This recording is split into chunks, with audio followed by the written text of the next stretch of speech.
Is it a small thing for you to weary man? But will ye weary my God also?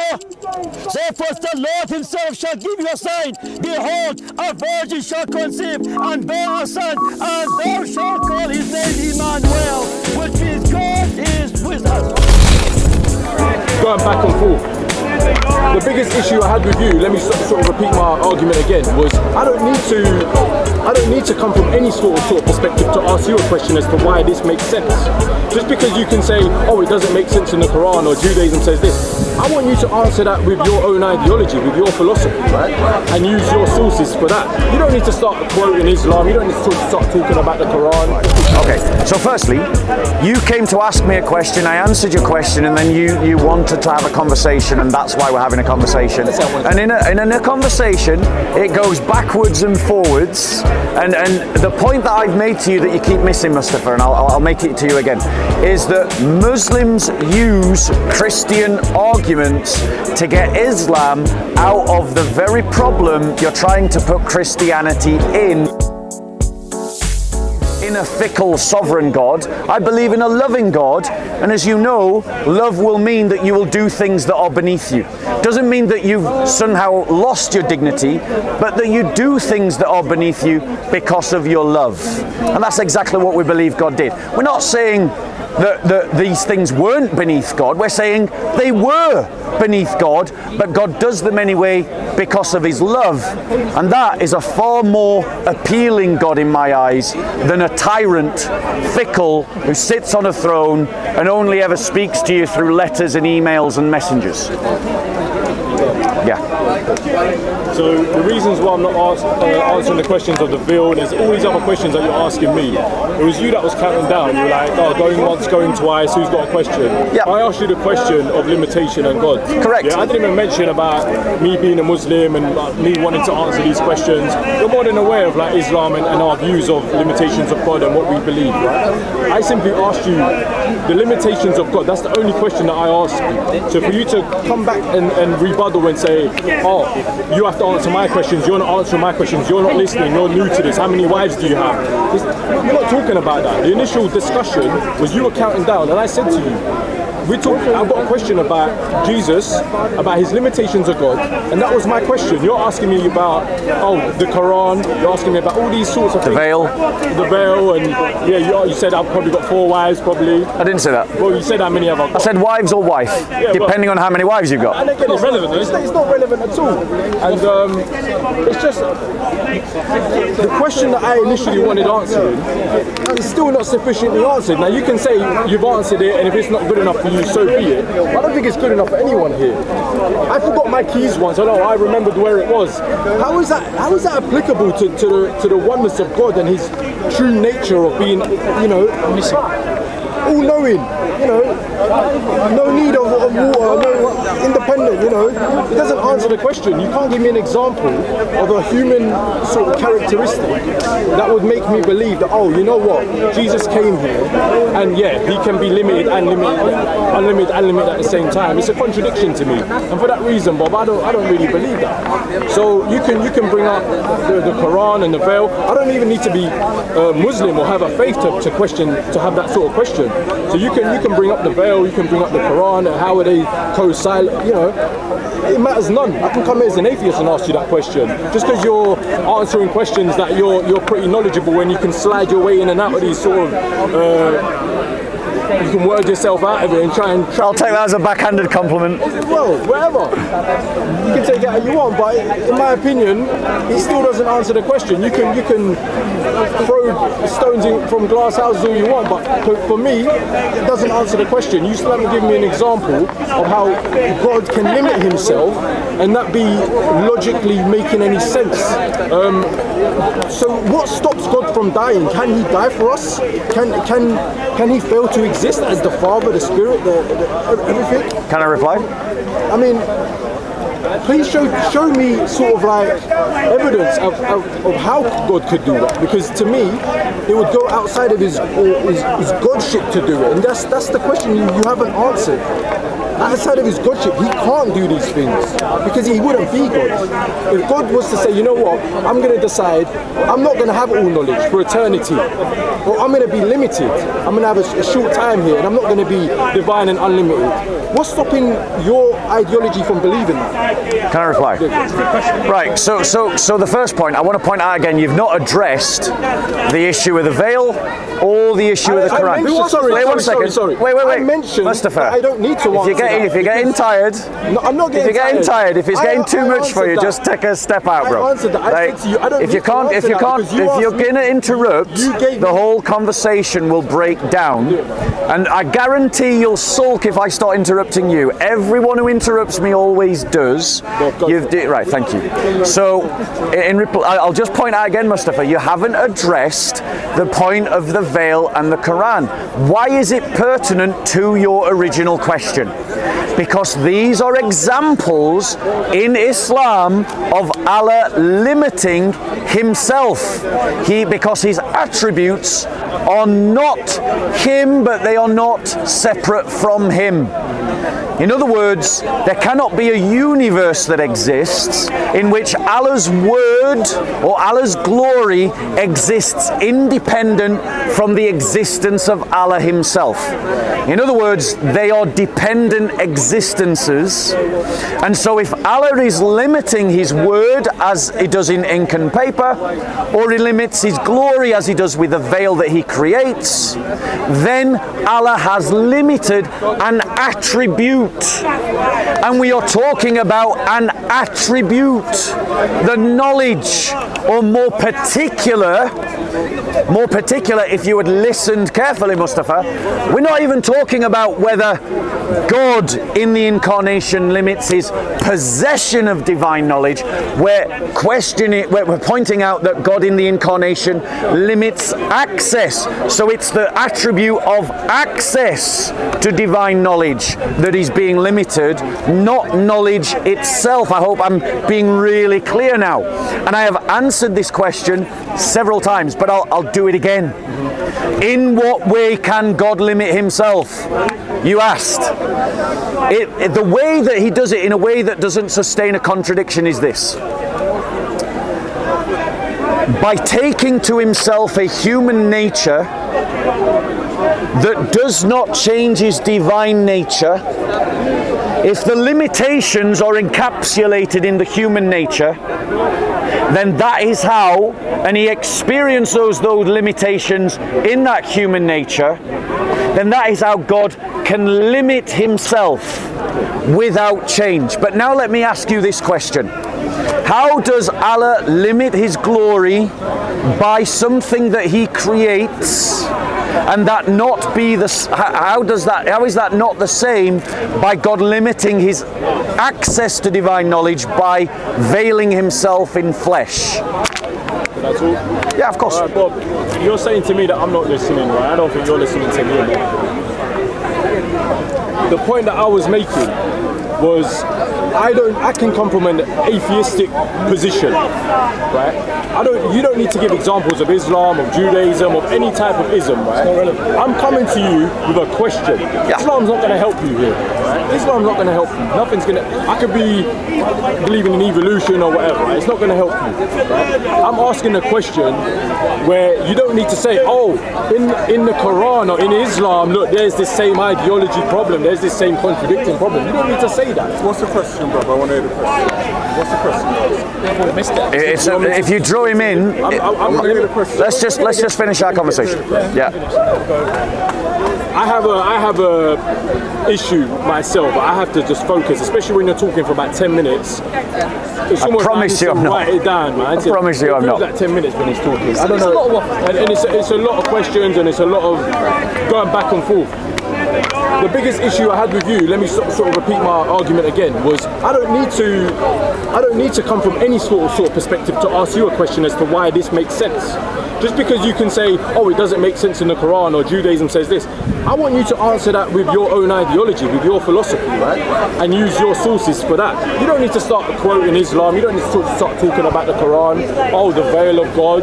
And the reason, again, you mentioned it, which is again a sign that you're not listening, bro. You said to me, oh, you didn't answer my questions about the veil. You didn't do this about, I asked you this, I asked you that. That wasn't, I came here, you were the one counting down. Again, I have to repeat myself. This is just, it's almost like people are watching this and just like keep repeating the same bit. I have to repeat myself because you're the one not listening. We're not going anywhere, we're going around in circles. I came to you and asked the question. I said to you, the limitations of God, where do you draw the line? And one of the things you didn't address necessarily, I said, can God become a tree? Can God do this? What is the end of his limitation? How far can he take it? Because one of them is he can limit himself, he can in knowledge and all the rest of it, right? He can be dependent. How far can he take that down? Can he fail to exist completely? Right? That's one of the questions that I directly asked you. I said, can he be a tree? To what extent can he lower his godship? That's something you were talking for like 15, 20 minutes it seems. Didn't answer. And mate, you were just waffling on and waffling on. You didn't answer none of it. You kept talking about the veil and all the rest of it. You didn't answer nothing I said. You're saying that I'm not listening. I said to you, I don't need to talk about the veil. That's not the conversation at hand. You keep trying to make it comparable to Islam. Forget Islam, man. We're talking about Christianity here. This is your belief system. Can you not defend your belief system without saying, oh, the Quran is this, the Quran is that? Can I reply? So the questions that I want you to directly answer, firstly, I don't need to talk about the Quran. Just imagine I'm coming from the perspective of no religion, right? I'm asking you as I'm guessing you're a Christian, right? To what extent? What gave it away? To what extent can God sort of take down his sort of divinity? How low can he take it? Is my question to you. Okay. Without you asking me the veil, this, that, because like I said to you, I don't need to answer that. And that's not the topic of discussion. We're talking about Christianity here. We're talking about the limitations of God. And I'm asking you directly, how low can he take it? Can I reply? Of course. Okay. So firstly, you came to ask me a question, I answered your question, and then you wanted to have a conversation, and that's why we're having a conversation. And in a conversation, it goes backwards and forwards. And the point that I've made to you that you keep missing, Mustafa, and I'll make it to you again, is that Muslims use Christian arguments to get Islam out of the very problem you're trying to put Christianity in, and that's exactly why the example of the veil and the example of the Quran are relevant. I know your Kalam better than you do. I know your deen better than you do. And it's incumbent upon me to try and educate you and to help you, right?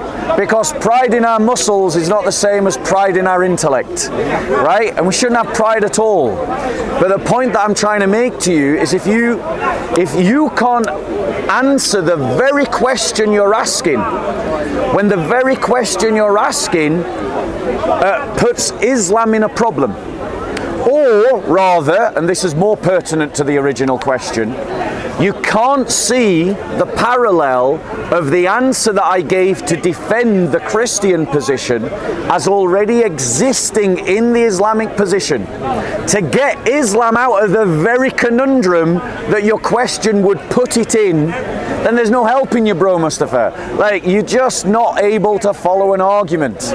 Now, to answer your question, how far can God limit his divinity? Yeah, I'm getting there. I'm getting there. Which is better than you because you haven't got there at all. You haven't answered one of my questions, and you haven't been able to answer one of my questions because when you try to answer one of the questions, your whole argument becomes unstuck. Right? And that, my friend, is not waffles. That's just facts.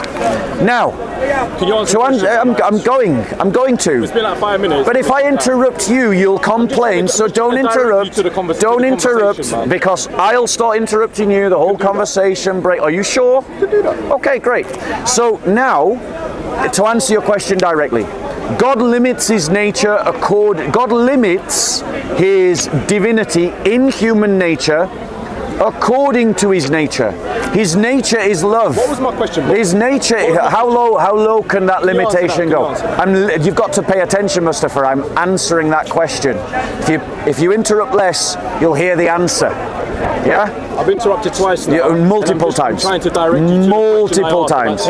Multiple times. I'm literally just let's and I hope you remember this behavior when I start interrupting you. Can God take it? So now let me ask, so to answer your question, he does so according to his nature.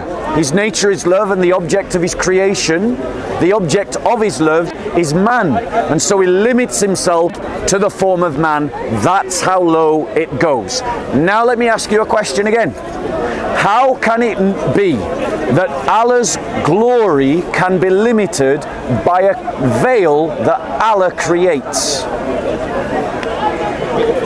You done, yeah? You feel free to interrupt me if I'm saying anything that's I will. Feel free to. Against my question. No problem. So what was my question? The question was about the veil and how does that sort of. I have a contradiction problem because if I'm saying the question is, I'll state it again because you didn't hear it because you're not listening. How can Allah limit his glory? And I answered that. I said human. You heard it. There you go. That's twice now. So you see, if you pay attention, Mustafa, it helps. So in terms of the question, my question is this: how can Allah create a veil that limits His glory? That's the question. So, like I said, you didn't answer. You said, how low can it go, right? And you said human form is the lowest it can go. Which is the answer to the question. So that's Thank the answer you. to the question. There we go. I'm glad we agree. So now my question? Why can't he become a tree? What's my question? Why can't he become a pigeon? Why Answering. Can't he become That's not my question. What's my question? That's why I asked you. What's my question? Answered it, and I said, how low can God go? And I answered that. I said human. There you go. Thank you. Right? So you've admitted that I did answer the question. So now you answer my question. So now you answer my question. And the question is, how does Allah create a veil that limits His glory? You haven't answered my question. Go on, answer that question. Answer my question fully. You know, you're running Mustafa from the question. God from being a tree. Mustafa, you're running from the question. I'm really not. I asked Mustafa, you a question. you're running from the question. It and I'm trying to. What was the question? The question that I asked you. What was the question I asked you? What was the question I asked you, Mustafa? What was the question I asked you? It's hard to follow you. What was the question I asked you? No, you did. You repeated the question. So you did follow me. So now you're lying. You asked me. This is just rhetoric, Mustafa. Answer the question. Yes, so answer the question. Answer the question about the veil. I've answered your question. You asked me how low can it go. I said human, and you repeated the answer, thus demonstrating that I'll do that next. That demonstrates that I did answer the question. So now you answer my question. How can Allah create a veil that limits His infinite glory? So you haven't answered my question. You're running from the question, Mustafa. If I'm saying to you, you're running from the question. Answer the question that I asked you. What's the question I asked you? You're talking for 10 Answer the question I asked you. I answer you, and you've demonstrated that I answered that question. Human. Look, Mustafa, this conversation, exactly as predicted, when you said we can just interrupt one another, has now broken down. No, it hasn't. It has, because I've demonstrated that you're not answering the question. All it's done now is I'm highlighting the fact that I've answered the question by repeating my answer, but you have failed to answer the question that I've asked you, and I don't blame you. Answer that after. And the reason why I don't blame you is because Islam is intellectually bankrupt. Okay. And the Dawagandists and these Dawagandist arguments are built on double standards. They're built on straw-manning Christianity and not even having an appreciation of your own deen, as you, my brother, have amply demonstrated. I said to you from the very beginning. Let me say one thing. No. It's up to him whether you get to come into this conversation. I think we're finishing. We're done. Right. We are indeed done. We are indeed done. My initial response was, you asked if there's a question. You didn't say, do you want to have a debate? Do you want to have a conversation back and forth where we're not going to interrupt each other? Bob, I come up to you and I said to you, I was asking you about the limitations. My question hasn't changed. Right? I said to you, why can't I answered it multiple times. How low can it go? I answered it multiple times. I answered it multiple times. You didn't say it. No, I really did, and the cameras will show it. The camera evidence will demonstrate that this is just rhetoric. All you've got is air and How low can it go, loud man? noise. I said elaborate and you You didn't. haven't been able to answer a single question. Elaborate what you Mustafa, meant by do you man. want? Shall we bring this to a stop? Because it's not going anywhere anymore. No, because you're not answering You the look after question, yourself. man. Take care, Bob. Take care. Right. Do you two want to come in now? No, I was just asking a question. Sorry? I was asking a question. What's your question? No, when you guys were talking, for the ones that couldn't understand, what was the purpose of his question? What did he mean by limits? So can I? Well, that's a question for him, not for me. Do you want to ask me a question? I have just a brief question. Yeah, go on. What's? It's going to be very brief. What was the purpose of the question? Just so we can In the follow. Christian doctrine, Yeah. You don't follow. are you Trinitarian, Unitarian? There's only, look, brother, that's like asking, do you worship Muhammad? Do you don't worship No, Muhammad? because if you said if I'm Shia Sunni, I just want to say No, because- hold on one second. No, That okay. question is like asking a Muslim, do you worship Muhammad? Fine. It's not a relevant question. Is it relevant to Islam if I ask you, do you worship Muhammad? I would say no. Exactly. So ask a sensible question. Fine, my sensible question is, because I've seen it according to some Trinitarians, they Yeah. say that the Father's greatest, and then they say the Son and the Holy Spirit are lesser. Some people say it's equal, Yeah. and some people say, oh, those people aren't Trinitarians, so I don't want to cast any accusations. I just want to get a baseline. I don't want to insult you, that's hence my question. Let you say your stance. So I didn't mean to insult you, I'm very sorry that came as Okay, so to answer your question, I haven't finished. oh sorry, go on. Do you believe that the Father is the greatest, and why? If so, why? Do you believe there's a hierarchy among the Trinity? I think is the crux of the question. Is there a hierarchy among the Trinity? Is the Father at the top, or is someone else at the top? Or are they co-equal? That's pretty much it. Is it a hierarchy, co-equal? Okay, so to answer your question, as a Christian, I'm not committed, nor do I need to defend imaginative Christians, fictional Christians, or ignorant Christians. And so whether your Christians are imaginative, fictional, or just ignorant, I don't need to defend their position. I only need to defend the Christian position. And the Christian position is that the Father, Son, and Holy Spirit are co-equal. Now, at the incarnation, Jesus says Can you define incarnation? I'm sorry, I don't mean to. okay. I just want to follow along. Do you want to do question for question? No, I just want to follow along and understand. Okay, so fair enough, that's fine. Thank you. So by the incarnation, what we mean is that the divine Logos, the eternal Word of God, takes to himself a human form and fills it with his person. That is literally what we mean by the incarnation. It literally means to be tabernacled or to be intented in flesh. Like, in the same way, and this is the point that Mustafa didn't understand, in the same way that Muslims believe that the Quran that is in a box in my bedroom is literally the eternal word of Allah, but yet it is coexistent in time and space, in a book, on paper and ink, inside a box, in a room, in London. Now, that is what we mean by the incarnation. So to continue my original answer, to continue with my answer, now that I've explained what incarnation is, at the incarnation, the Son takes the form of a servant. He takes the form of a man, which is obviously less than God. Limited, more limited. It is limited, of course. Yeah, I'm agreeing. with Yes, absolutely, it's limited. And so when Christ is in the at the incarnation, Christ rightly says the Father is greater than I. Yeah, in John Because the 17. Father is not incarnated, the Son is incarnated, and as we both agree, the human position is lower than the divine position, but the hierarchy exists because of the human nature, not because of the divine nature. Fantastic, thank you. That was a very comprehensive answer. So when we say hierarchy, because they're co-equal, there isn't really a hierarchy as such. It's just because of the incarnation aspect. Yeah. So I guess my question now, and it's purely from an understanding perspective, that's why we all ask questions. Fair enough. Is if Christ was limited, Thank you. well, he was limited. He was. No one's disputing that. No, he was limited. Yeah. Is there an argument to say that Christ is lesser than the Father because he was limited at some point in time? Bear in mind, let's say you and me have been the top tennis champions. I'll get the question without the analogy. I can answer it without the No, analogy. I just want to say, Fair enough, go on. It helps me. Sure, and it helps us absolutely. stick Go together. for it, yeah. Please. Yeah. We've been the top two contenders. We've been joint in tennis, right? You break your arm, you can't play tennis anymore. Yeah. You're limited. Yeah. In the game of tennis. Yes. Again, I don't want to, in the game of tennis, you're unlimited. Can someone make the argument that you were lesser than me because for a time, a point, for a fixed period of time, and you could say that was the duration of Christ's lifetime? I guess that's fair to say. The duration of Christ's lifetime didn't have godly attributes, therefore wasn't God, and therefore is lesser than God because of the time delta, right? One was God for much longer, had full attributes, would never relinquish godliness, godhood, whereas the other one did in the incarnation phase. Can I reply? Just let me wrap up. So bringing back to our Just you're making a number of errors that I have to correct.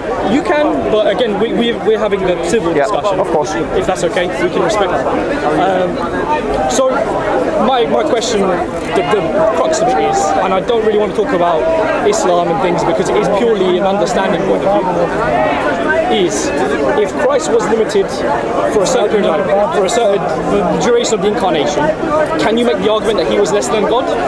If so, if not, why not? So the answer is, I've got to correct a number of errors that you made. Okay. So Christians don't believe that Christ put off divine attributes to enter into his humanity. That's an erroneous doctrine called kenosis, and Christians don't believe in that. I'm just going to right? So Christ maintains unchanged, unconfused, unmingled, and in a continuous way all of his divine attributes. But he takes to himself limitations in a humanity. Is that during the incarnation? In the incarnation.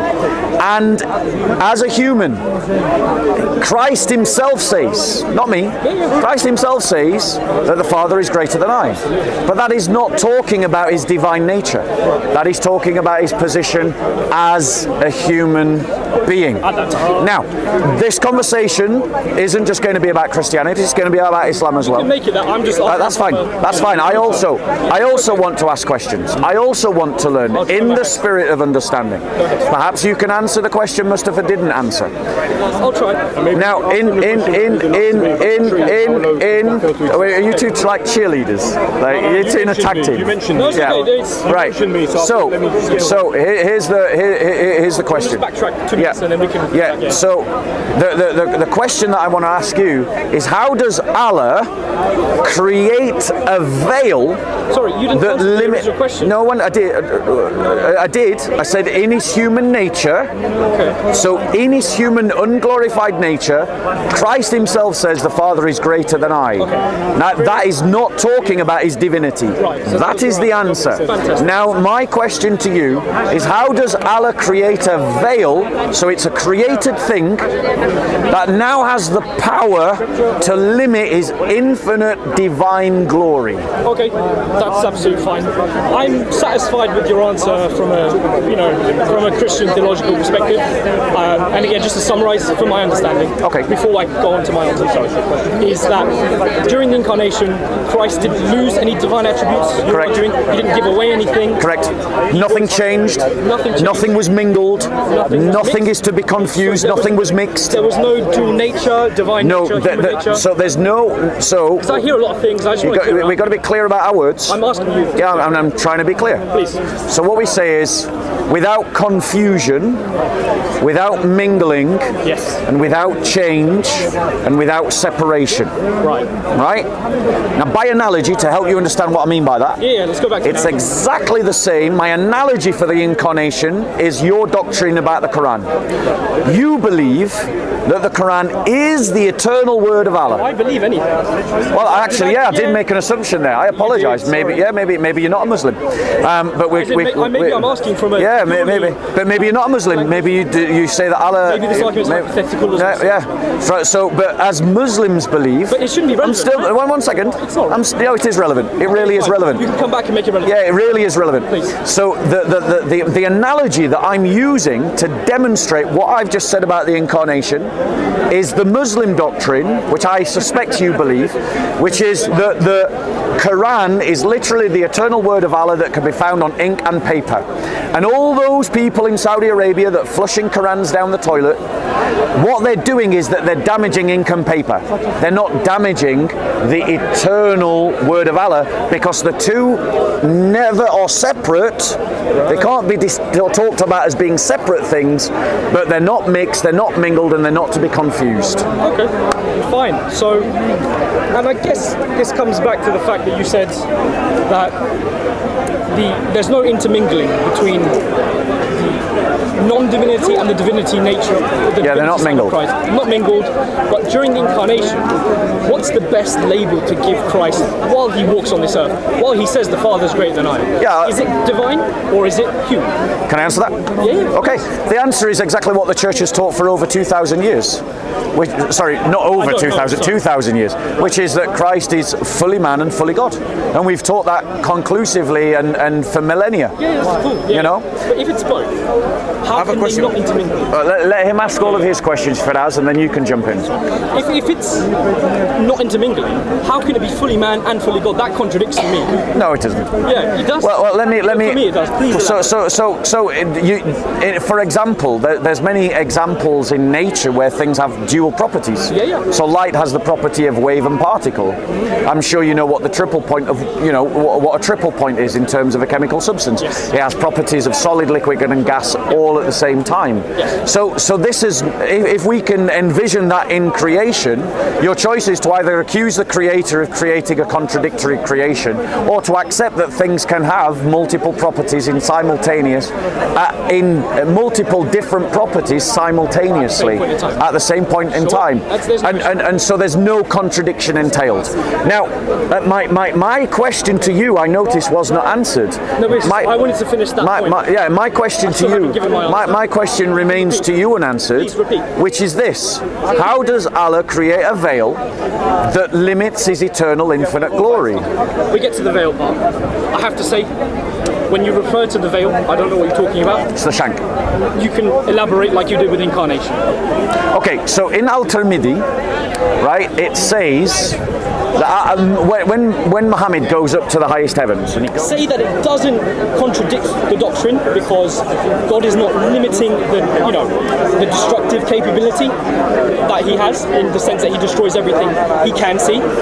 But we would say that God simply does not want to destroy everything that he can see, and therefore this veil, which may not be a physical thing, which may not be a creation, hopefully you can appreciate that. It could be a rhetorical idea or a concept of God not wanting to destroy all of creation because he loves us, because it's not within his divine plan. Again, to speculate about the reasons of God is, we can do it all day. But that would be the crux of the argument. The ability and the desire of an action are two very different things. God has the supreme will to do both, or any, or one. And that brings us to the argument that this idea of a veil does not contradict the idea of God and his all-powerfulness, because at the end of the day, God placed this veil there in an attempt for whatever his desire was. Can I reply? He used the ability to cast the veil. You're doing fine, by the way. Thank you. I appreciate it. It's my first time. I'm sorry. You can tell.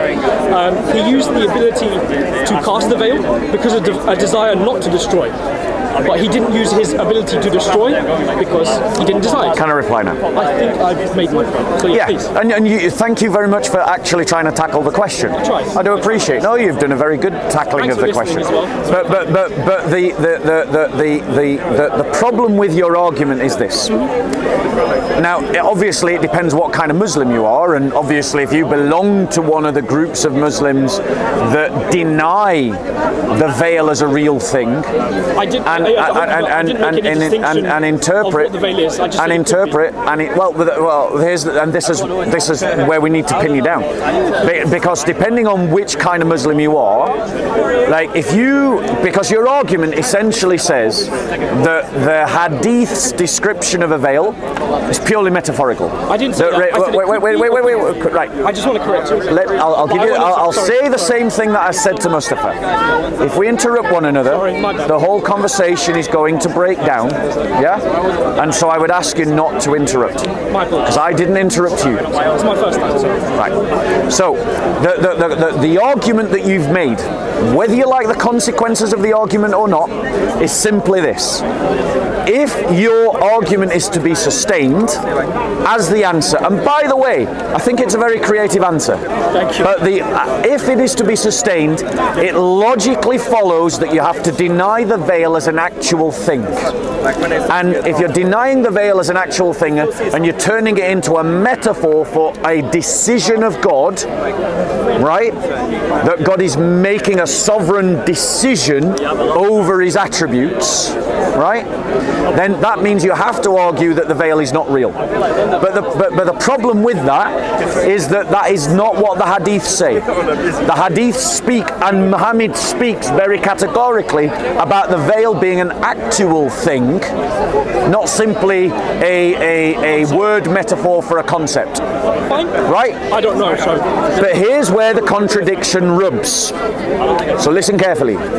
This is the crucial bit. The hadith states that the veil stops the glory of Allah, destroying the whole of creation as far as the eyes of Allah can see.